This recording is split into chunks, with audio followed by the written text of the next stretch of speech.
We're at the Gold Stock Analyst Conference here in Fort Lauderdale. Joining me now is Paul Skyman. He's the Chief Operating Officer of Eldorado Gold. Paul, thank you for being with me today. Thank you. So, Paul, you were a speaker here at the conference. Tell us a little bit about what's up and coming at Eldorado. Well, continuing production. We've got a number of projects that we're looking to expand or develop over the next couple of years. So those are the main focuses, I guess. Absolutely. So one of the key points today at the presentation was on China. Obviously, you have a mine there.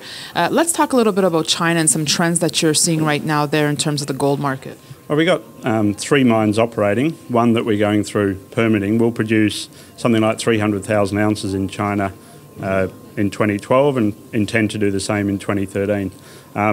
All gold sold directly to the Shanghai Exchange at spot price, where China continues to import gold. Right. So, well, the World Gold Council just put out a recent report, and China is currently ranked as number 2 as gold buyer in the world, right after Russia. Mm-hmm. So, all the gold that you're mining in China stays within China? Absolutely. All sold to the Shanghai Exchange and then into the market. So. Is there just because the demand is so high that they just want to hoard the gold and keep it all within the country? Yeah, and it's a level of control as well, a reporting requirement. So, yeah. PJAK is coming up next week. Obviously, you'll be there. What do you think are some of the issues that will be spoken about? What are some issues that you feel are plaguing the mining community right now, Paul? Yeah, tough call. I guess for most people, permitting. You know, getting permission to do what we need to do around the place. And that's not limited to, developing countries, it's developed countries. I mean, we've heard 3 speakers here this morning. Everybody's talking about permitting and, moving forward with projects. So. How about rising cash costs? How's Eldorado Gold dealing with that?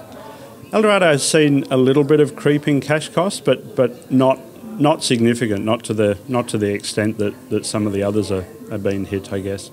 I guess one of the most prominent questions I get is, with gold rising, well, not currently right now, but how come the miners aren't performing in conjunction with the gold price? So what's your response to that?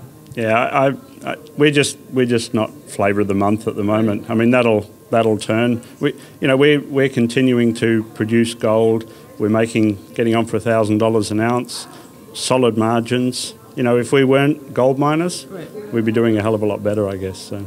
Paul, I need to ask you about this. There were some recent protests at your mine in Skouries, Greece. The last one was quite violent, I'd say. How are you handling this?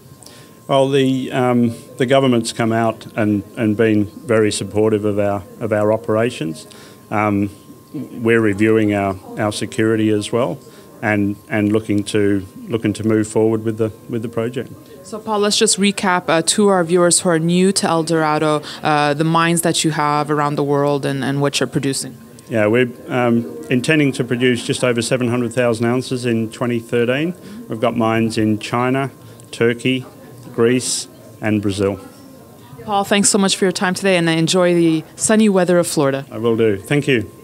We'll have more coverage from the Gold Stock Analyst Day here in Fort Lauderdale, Florida. Stay tuned to Kitco.com. Thanks for watching.